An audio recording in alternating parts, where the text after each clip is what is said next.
66 days away from Christmas, but really we're just one day away from Halloween, and yesterday we told you about trick-or-treating safety for your children, but we didn't talk about your pets. Now, Halloween can be kind of dangerous for your best friend, so we're here with Bethany Klock from the SPCA. Now, I would ask you to introduce who's in your lap, but we've met him multiple times before, and that is McDougal. So what is McDougal dressed up as? He's dressed up as a Highlander, giving a little shout out to his Scottish heritage.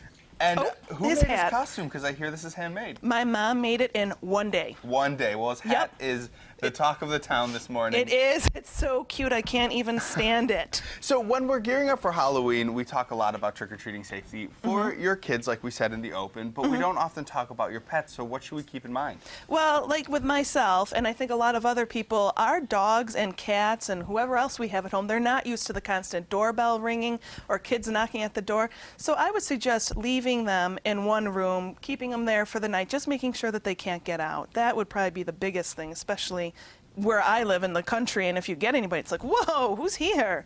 Now, some animals may be not so comfortable, not as comfortable as McDougal with all of the lights and activities like this in the studio, but that's kind of how Halloween is. You said there's a lot of knocking at the doors, there's a lot of lights. So if you do have a very nervous dog or a very skittish pet, what should you do? Just like I said, you know, keep them in a room, and then I thought of something on the way over here today, which of course I didn't follow through myself, but some people have collars that have the dog's name or the cat's name and their phone number. I would maybe put that on for the night. So take off the cute candy corn collar, put that on, so just in case if they do get out, they can be returned hopefully home really quickly too. Now, I know if I were to put my dog, my family dog, Brittany, in another room and sort of put her off to the side, she would be very upset because she's very curious. So what do you do about curious pets that want to get right to the door? I would keep them on a leash, prevent them from running outside, and thank you, Dougal. And just keep an eye on them that way. And you know your dog best. And, you know, we talked a little bit about this before the show. Should we take our dogs trick-or-treating?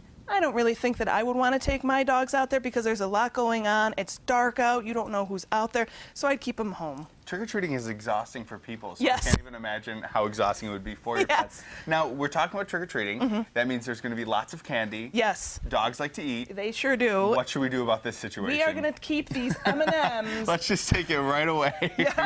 We're going to keep those away from our dog. See, he's very interested in it. Right away. Because just like any other being, chocolate smells like heaven, so keep it away from him.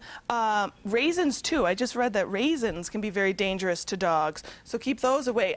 Shove them as far back as you can in the cupboard. Obviously, this guy can't jump up onto a countertop, but cats could, larger dogs could, so you just have to be aware of where your kids are throwing the candy when they get home because they're exhausted, or where you're keeping it for the trick-or-treaters. And another thing you might want to keep your pet aside for is pumpkin carving. Yes, because knives. I mean, you drop a knife and they might be very interested in what that knife has on it. It's got pumpkin on it. So keep it away because you never know how they could hurt themselves and then you're going to be paying for it. So for more information on this, do you have anywhere we can contact you or anything like that? Yep, just head to our website, yourspca.org. And if you have a pet like McDougal right here and you want to show off his costume, maybe this isn't the best time to do it. Take some pictures, post them on our Facebook, post them on Instagram. And kind of keep them away from things that might be a little dangerous. And tag us, yourspca on Twitter and Erie County SPCA on Instagram. We'd love to see your pets in costume. All right, well, thank you both for joining us. I have to say, I don't think any costume is going to top his right now because it's absolutely wonderful.